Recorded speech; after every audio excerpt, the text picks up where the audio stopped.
Welcome to the Youth Pastors Are Pastors Too podcast, recorded in Central Texas, broadcasting to the world.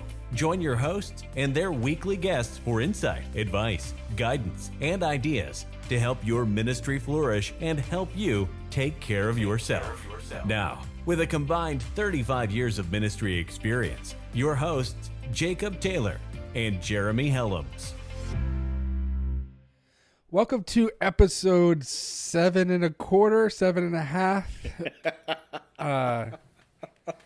We'll get that to in a few more seconds. But as you noticed, we have a new intro, and we are more than excited about it. We also have a new outro.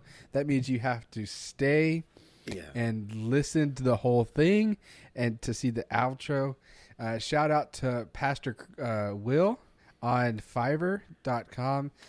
He hooked us up, and he was super easy to work with. And he wrote the script. He did all the music, everything. He did it, and it was like perfect for what we wanted. So, and we're stoked about it. We're trying to sound better each week, and we have our audio recording stuff is different this week, so hopefully we sound professional and not like amateurs like we have been.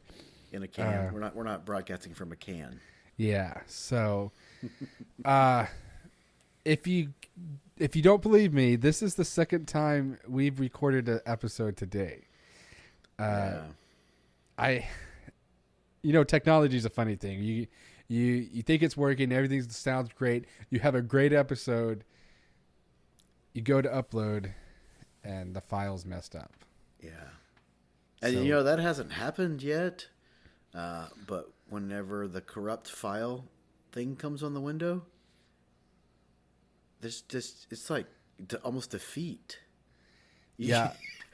I have that whole video of from D Now. We had a girl come and speak. And amazing testimony, amazing story. Then we had like a sit down Q&A type thing. And the adults were loving it. The students loved it. And I was like, this would be perfect online. Yeah. I was going to cut it down, add in our logo and all that stuff. I open it and start playing it. It's clicking the whole way through. And there's no fixing it. I personally put it in Audacity. I sent it to you to see if you had somebody you could find, and then I sent it to Garrett, hoping that maybe he could salvage it. And it's been almost 2 months, and it breaks my heart. And just like today's episode this morning, it was a good episode. We had a good talk with a guy that's running. It's a camp, but it's different than like you and I's experience with camp. Mm-hmm. So we had an awesome guest, Chris. He runs Camp Cherokee way out in Tennessee, and it's a very unique situation. They sometimes have to go by boat to get to town.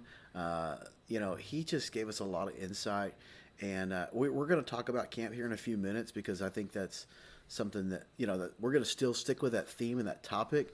But we definitely want to shout out to Chris for coming on this morning, for taking the time to do that. And, just super bummed that the file was corrupt and we didn't get to have you on the show. If you do and want to catch a show with a guest, the man, the myth, the legend, Keith was on episode 6. So check out episode 6 if you haven't already seen it. And, either way. Heard, seen... Anyways, and check out that. That marks 7 weeks in a row that we've talked about Keith Kilpatrick. So there you go, Keith. I know you're probably going to be listening. Week 7 of us talking about you, but it was a great discussion last week, and I like I said this morning. Well, no one's going to know what I said this morning, but. If there's anybody that knows how to handle the balance between family and church and ministry, it was Keith. And and Keith's always a good person to have a conversation with, and definitely enjoyed it. And I mean, I think it was a good episode, and got a lot of positive feedback from some of the listeners, and and hopefully as we continue, since we're on episode 7.5 or whatever, 7.25, whatever it is that we're going to call this one, we are getting better and learning as we go. Even though we've both been on the tech side of churches, with me doing live stream and you just done it all, we're still learning this aspect. It's a little bit different than just, running sound for churches and live stream stuff. So trying to sound as professional as possible. That's right. And I think that kind of leads into the thought and the idea that, we really want to make this awesome for you. We want to make it the goal that we reach youth pastors or pastors or children's ministers or volunteers, just really anyone along the journey, so that we can just, be with you and be beside you and just encourage you. I think that's, I think we've said the goal before, but let's say it again. We'll probably say it over and over again, but that's the goal. Encourage you, point you to Christ, and point you to others like-minded. And I think when we started this, it was we had a mindset on something, and I think the way God works, I know it's kind of, I guess, a backstory to how we started or decided to do this. Jeremy always wanted to do a podcast that, helped young ministers starting out, and that you could give help with. And I was like, well, I'm not a pastor. I don't really know how to do a pastoring thing. But then I was like, but I am a youth pastor, and I guess it could be the same. And so when we started this, it was like, huh. And then it's kind of turned into what he had visioned years ago when we started talking about it. And both of our visions have kind of like merged together, because I wanted to show attention to youth pastors around the state, or not just the state, but everywhere. And Jeremy wanted to help younger pastors. And I think somehow, God put it together, and it's exciting to see. And the lineup we have coming, I think we're booked out at least the next six weeks. I think, we really got on the calendar, got on some messaging, and got some super exciting, I would call it talent, to a certain extent, but amazing people that love God, that love sharing in the Word of God, and love, ministering not only to students, but also to pastors. Some of these folks that we're going to bring on, we have their phone numbers. We can text them, because, we have to lean on one another. And man, I'm excited. Ooh, I got a little chill bumps. You can't see it on the podcast, but I definitely have, and I have sleeves on, but it doesn't matter.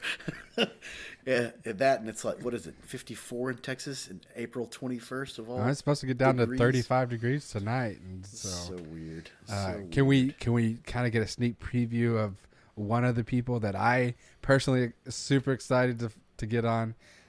Oh yeah, and I think who I'm talking about. We have Mike Satterfield lined out to join us on an episode in the next 2 or 3 weeks. And if you don't know who Mike Satterfield is, then you need to come out of underneath the rock you're in, because this is why I'm excited. A personal story between me and Mike go back from Highland Lakes. When I was a student in the Central Texas area, the first time I saw him was at Mania Marathon at Brian Hall's thing, that was 20 plus years ago. But about 4 years ago, I take my students to Piney Woods, and that's an awesome camp. I love every bit of it, and that's why we keep going. And Mike Satterfield happened to be the pastor for the week, and that's mainly why we did it, because I just love Mike. But it was like Wednesday night, and I finally just had enough of. I was struggling with, why am I doing this? Because it felt like the students weren't really paying attention. They didn't seem to care. All they cared about was finding that group of friends that they found, which is great. or that boyfriend or girlfriend, Exactly. And I was like, why are these kids not, like, we had church group time and they just didn't seem interested. And I was like, what am I doing? How do I reach these students without, coming too forceful? And I just picked up my phone and I texted Mike and I said, hey, Mike, what am I doing? What am I doing wrong? What can I do to get their attention? And it's like, it just seems like they don't care. And after Mike had preached, he walked off the stage and he called me on the phone.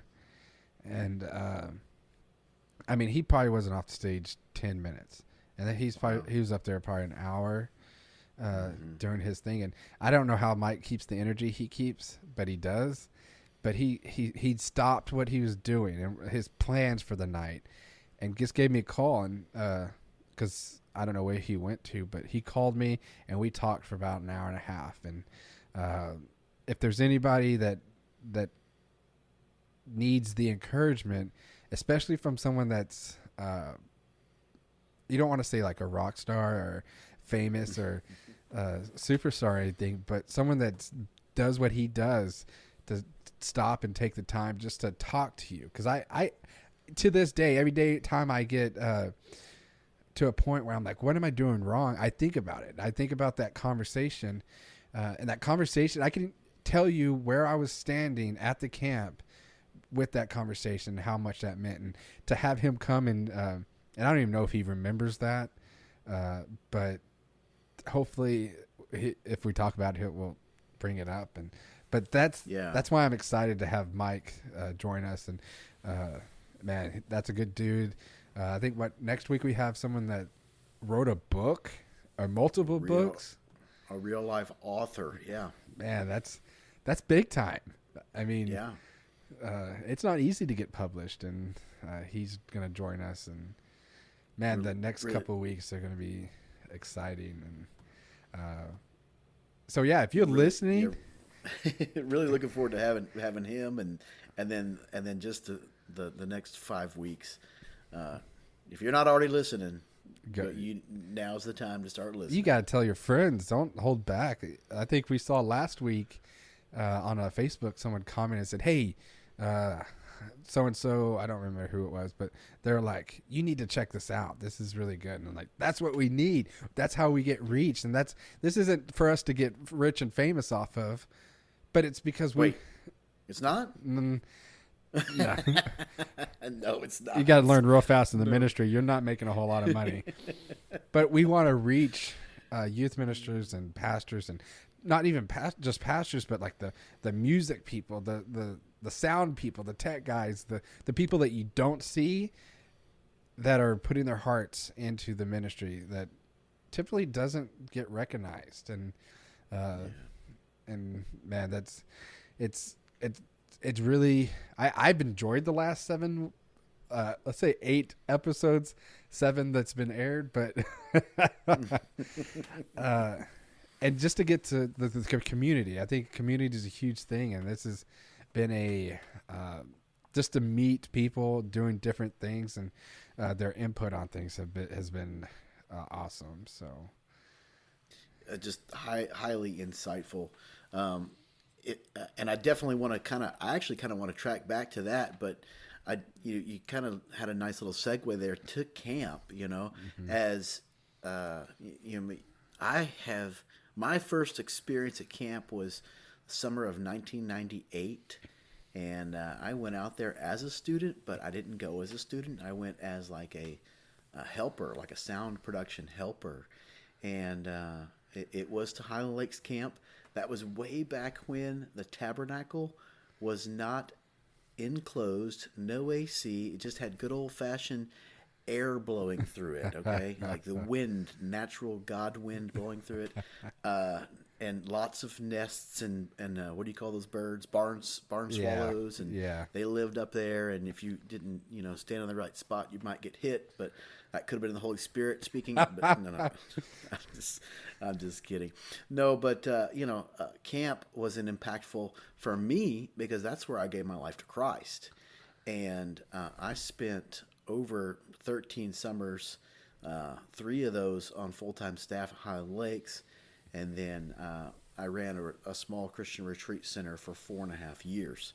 And so for a lot of my ministry, I have done camp ministry and understand and know the value of camp ministry. And Jacob, what about you? Well, my ministry started at camp, just like yours.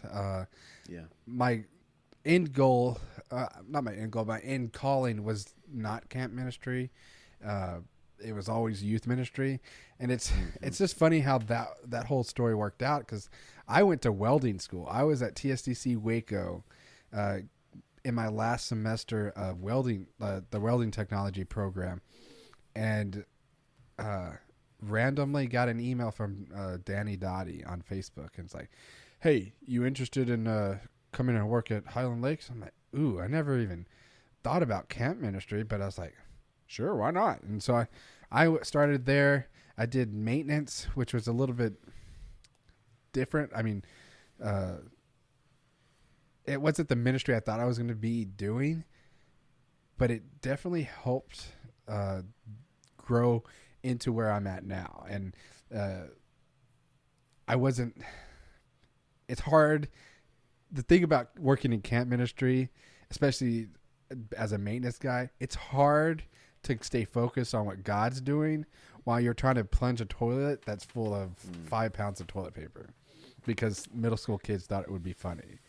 And I just toilet paper. Well, we probably shouldn't get into the details. And I think that's what taught me as I grew into the youth ministry and moved on from there, is that not everything that God does is going to be a easy task. I mean, there was those summers where I would go 2 or 3 days on 2 hours of sleep, and whether it was because the septic system backed up or heck, we had one time a AC unit went out on a dorm completely, and there was no. We tried to fix it, couldn't do it, and we had to pack. We had to get everybody that's in that dorm and pack their stuff and put it on trailers and move them in the middle of the night. And I don't think if I did the camp that I was there for 2.5 or 3 years, that the struggles of, the things that people don't see in youth ministry, I don't think I would have handled it as much as I can. And I'd love camp ministry. And if I ever get like that call where like, "Hey, do you want to come back?" I'd be like, "Yeah, I think I might consider that." And probably not as a maintenance guy, but and Highland Lakes was a great learning for me, as everybody says that you need stepping stones, and I think one, it kept me humble coming out of welding. I graduated welding school and moved you spend that much years thinking you're about to make the big bucks doing pipeline welding and all that stuff, and God's like, "Nope, not on my watch," and then calls you into ministry.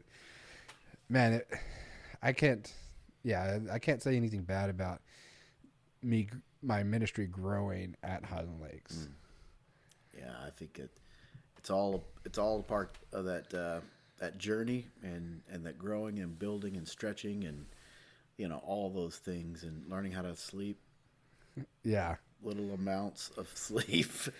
But I think camp ministry, is so important to get, as a student pastor, whether you go to a programmed camp or you program your own camp, that time, those 5 days, 4 nights, just immersed around, not only around other Christians, but as leaders and as students, you're going to hear the gospel in multiple formats, and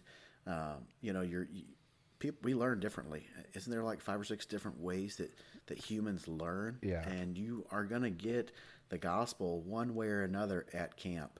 And it couldn't be laid out any simpler, and especially, the way Mike does it. And, Mike grabs the attention, and he makes people laugh, and, he uses the language the kids are using, and at least I think so. I don't know if I'm sure he still is, but man, they say some weird words now. My kids are like 11 and 12, and they say some weird words, and then when I say them, they tell me not to say them. So yeah, students say the weirdest things nowadays, and I was like, I always try to stay hip with the kids because it was part of the job, but I just can't keep up. And I think what was the?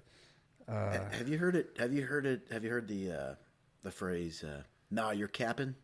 No, I can't say I have. Apparently, it means no, you're lying. Or you're telling a lie.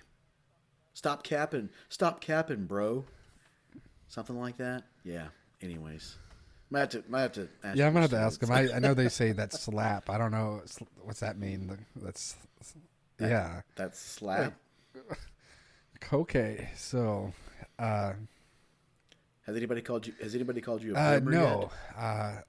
Yet? I don't want to be called a boomer because I think that's when I feel like I'm gonna get old, and I just don't want to get old. So. Occasionally, I hear my kids say, "Yeah, whatever, boomer." So, I was thinking when you were talking about camp and how they lay it out, and I think the important thing about camp is that the students get away from what's going on at home. As student pastors or even pastors, we have this thing where we try to get them to listen, present the word to them every Wednesday, Sunday, Thursdays, or whatever days you do it. But because of the distractions that could be happening at home or the distractions that they're dealing with personally, it's hard to, implant what God's laid on your heart to them. And when you take them away for a week, hours away, I think Piney Woods is three hours from Elgin.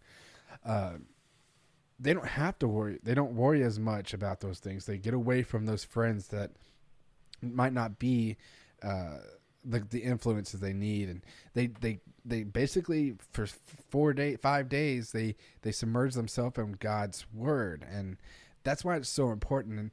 And I know we all joke about the camp high coming back from camp, but sometimes those highs will last for a lifetime. And I think one of the things that Chris talked about this morning was the student that when he was a student pastor, he was not in the right crowd. He wasn't doing the right things. And, but he just went to camp with them, and that kid found Jesus. Jesus got a hold of him while he was at camp. And that kid's growing up to follow Jesus, and completely changed his life. And it may be one in every 30 students that don't fall down from that camp high, but it only takes one. I know when I worked at Highland Lakes, my first summer, man, it was rough. It was like boom, because you go from off season when I started, like, man, this ain't that bad. Then you get into about May, you're like, oh man, when is this gonna stop? And you go hard for like 3-4 months, but and I was exhausted. If you don't know how Highland Lakes works, they store a bunch of beds down in this thing called the Kwanzaa hut, and that is the worst day. The worst day is the day you set them up, and then the second worst day is when you take them down. And it's just so much work. It's hot. There's a bunch of students that you just met that you can't. Yeah, dusty. It's just, dusty. It's not. Oh yeah. And I understand why they do it, but it's just not fun. And then you add in all the maintenance calls, the late nights, the long hot days, and then in our positions, we had college students underneath it, and to be what you call I wouldn't say boss, but like to lead them to make sure that they're staying. There's a lot of work. But I remember the first time that on the end of the first program camp we did at Highland Lakes, they ring the bell at the end of the week, and I got goosebumps just thinking about this. I just remember sitting on, and I don't know if John Market remembers this, but we were in the golf cart sitting on top of the hill that goes down to the tabernacle, or the tabernacle down by the cross, and they just started ringing that bell, and I was just like, that's what it's worth. That's my job personally, was to keep all the distractions away so that they could hear that. It's so easy for students to get distracted by if their toilet's not working or the AC's working, and to hear the bell being rang at the end of the week, man, it made it all worth it. And that's something I looked forward to every summer, and every camp was to hear the bell ring. And that's how important camp is and will always be. So if you're not, as a youth pastor, not signed up to go to camp this summer, I guess we can kind of understand because of COVID and all that stuff. But we, as pastors, we have to make sure that the students get the opportunity to be part of camp. That's right.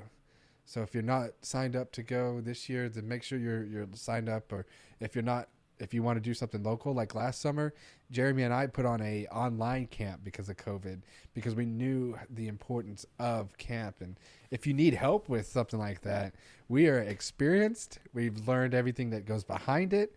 And it was a great week then. Camp is just an awesome time. So, the one thing that we did learn, we actually went house to house to all the students, which was really awesome. And it was small enough that we could pull it off in an afternoon. The one thing I think we did learn was don't take ice cream. Yes. That I really thought that would work better. It was July, wasn't it? Yeah. And the first students got ice cream. The last students got a milkshake. So it's what it is. But campus is so important, man. Chris, I think Chris touched on it really well this morning. And again, we apologize that we don't have it. I mean, we have it, but it does not sound good. And listen, he told me, he's like, I've got volunteers coming out, I've got schedules, and he actually told me no. When I asked him to be on the show, he told me no. A few hours passed by. He said, "Hey, can I be on the show?" And I was like, "Yes, we would love you." I would just hate to even say. I'm going to tell him, obviously, that the file was corrupt and it fell apart, but I wasn't going to ask him to record again, especially after what we did. So, yeah. So, hey, if you have any questions about camp, a recommendation for camp, I have a list of camps that I would recommend: Piney Woods, Highland Lakes, Zypher, Alto Frio. Mm-hmm. I mean, there's abundance of them. If you're new to ministry and you don't know anything about them, I'm sure we could get you in contact with somebody that works at them, because once you work at a camp, you kind of know everybody that either worked at Highland Lakes with you and moved on to do stuff there. And I just wish we could express how important camp is. And man, it's just, camp is good. And if you're going to Session 2 of Piney Woods this summer, July 12th through the 16th, your boy will be there with his students. You can, if you're like, ooh, I listened to this podcast and he's supposed to be here, just look for the short, fat guy with the long beard. I'll be there. And I started working on the paperwork for that today, as best as I could, because I didn't have internet at my office. But there you go. Man, I guess we salvaged somewhat of this morning's episode with a last minute recording. It's 10 o'clock at night. Mm-hmm. And this has been fun. I think we talked about it, having these just you and me talk episodes where we kind of just recap the last couple of guests we had, and this was fun. Just kind of basically talking back and forth about our camp stories. I know your job at Highland Lakes was a little bit cleaner than mine. I won't discredit for you not working, because you did shampoo the carpets, you did move a bunch of tables, and let's be honest, you dealt with the public more than I did, and I don't know at that age and without I could do it. So this is really random, but you reminded me. Ira T and I were in, one of the dorms. I think it was Blair, and for some reason, no, not for some reason, we had this spray that we'd stick on gum, and it was some good cleaning stuff, right? I sprayed myself in the face. Oh no! And we had pushed the bunk beds in front of the bathroom, and so imagine me flatline jumping over through in between the beds to get to the bathroom to wash my eyes out, and I'm just like, ah! That's just funny. Just the craziness of that's probably my funny story. Look, you didn't ask me for it, but I gave it to you anyway. I'm just like, sheesh. Oh, and then one time, okay. Last one. I was out mowing, and do you remember? You may not remember, but they used to have clothesline posts in all the backyards at Highland Lakes Camp, and that's a tee, and they're a post, and they're a pole, right? A round pole, so something could get in there. Well, I'm mowing one day, and I pop that pole. Man, thousands of red wasps fly at my face. And for some reason, I had a can of wasp spray in there. Do you know what I did? I sprayed myself. Because that thing was on me. I sprayed myself down. So I sprayed myself down, and then it dawned on me, I just sprayed myself with poison. And so I grabbed the hose, and I wash off. I'm like soaked from head to toe. Well, I go in just with my shorts on, and sure enough, our neighbors are sitting on the couch. Other camp staffers. Hey, y'all. I'm just going to go shower real quick.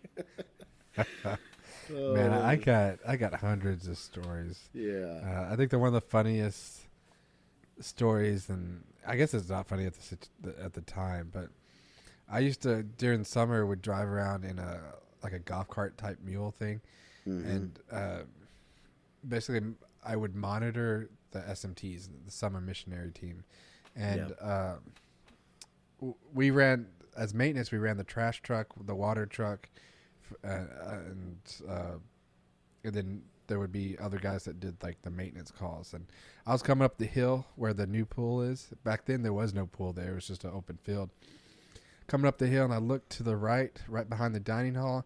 The trash truck was coming, and all of a sudden the front wheel of the trash truck falls off. What? And I'm just driving. I'm like, did I just see that? So I turn around. Sure enough, the bearings of the trash truck blown out coming up by the dining hall. Wow. And I was like, wow. And so needless to say, the first time I learned how to put bearings in a truck was the trash truck at Highland Lakes. And I had to get the backhoe and tow it back to the shop. And wow. I learned a lot of mechanical stuff at Highland Lakes, and the stuff I do now. My own, like a couple of months ago, the bearings of my Dodge were going out, and I was like, if I hadn't fixed the trash truck, then I would have never known how to do this. And I mean, you would have gone down to the shop and paid what? Yeah. Mm-hmm. And YouTube wasn't like this big thing back when we were. I mean, it was a thing, but people weren't doing instruction videos. So I printed out a manual, a how-to thing off the internet in the office, and that's how I learned how to do it. And man, it's so many stories at Highland Lakes, and funny ones, and met a lot of good people. Some of the SMTs changed my life personally, and I won't tell them that, but. So powerful stuff. Even as a maintenance guy, it was a heck of a time. And even as adults, taking students camp can be meaningful, even if you're a sponsor. So yeah, as a sponsor, if you let the weight of what you're doing there, I don't want to say go, but what's the word? If you just take time to worship while you're there and take time to listen, it's not just for students, it's for you too. Yeah. You know, and I don't care what role you're in. The God always speaks if you're listening. Yes, sir. So, hey, I'm going to tell you my song real quick because I can't stop singing it in my mind. It's Echo by Red Rocks Worship, and the chorus, or I guess it's the pre-chorus, says, "All glory and honor, dominion and power to you, A million angels fall, face down on the floor, all to echo, holy is the Lord. My heart can't help but sing with all of heaven's roar, forever, forever echo, holy is the Lord. Holy is the Lord. Oh man, and just that image, the idea of the angels falling down, worshiping God, singing, holy, holy, holy, holy is the Lord. This song, I can't get enough of it. I played it a couple nights ago, right before Carrie fell asleep, just to have the presence of the Lord in that room as we're falling asleep. I mean, it's such a good song. Echo by Red Rocks Worship. I think they're out of Littleton, Colorado. Yeah, the song I said last week, Red Rocks did. And really, I didn't catch that. Yeah, so look up. I don't know if you remember, Something Has to Break. And yes, I remember the name of the song, but I didn't realize it was Red Rocks. Yeah, so I can't say that I have this super spiritual song. I mean, it's a Christian song, but have you ever heard the VeggieTales theme song remix? No, I don't think so. Oh, dude, it's amazing. It's basically a remix of the theme song. And it's like dubstep, and it's awesome. So who like? Oh, wait! I think I have heard it. Yeah, it's kind of like yeah. Yeah, so it's Shamba Maramba or something like that. So. There's a video online, right? It's on iTunes. I heard it last week on Spotify during youth, and I was like, that goes hard. So I'm gonna look it up. So catchy, right? Yeah. So cool. Well, this has been fun. Hopefully, this will be out in time in the morning for everybody. But if it's not, then please bear with us. But stay tuned. You're gonna hear our new outro. And tell us what you think. Make sure you like and follow. And I can't say that because that's on the outro. So, but you can email us.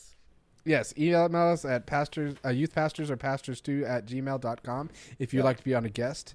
That's open to anybody that's doing ministry work, even if you're but a sound guy or anything like that. We would like to hear from you, to hear what you're doing in your ministry, even if it's just running slides on ProPresenter at church on Sunday mornings, and maybe a church secretary. We're all doing the same thing. We're all doing God's work. We just want to hear you, want to hear your story, hear what you're doing, and maybe you just have some advice for someone that's doing it too. Just because the title says youth pastors or pastors too, it's not just for youth pastors. So reach out to our email. You can always find Jeremy or I on Facebook at our Jeremy Helms on Facebook or Jacob Taylor on Facebook. That's all I have. That's it. That sounds great. Now let's let the intro guy go. Yeah. So you want to do it again next week? Yep. Thank you for listening to the Youth Pastors Are Pastors Too podcast. Find us, rate us, and review us on Apple Podcasts, Google Podcasts, Spotify, and SoundCloud. If you want to see our ugly faces, look for us on YouTube. While you're at it, give us a like on Facebook. See you next week.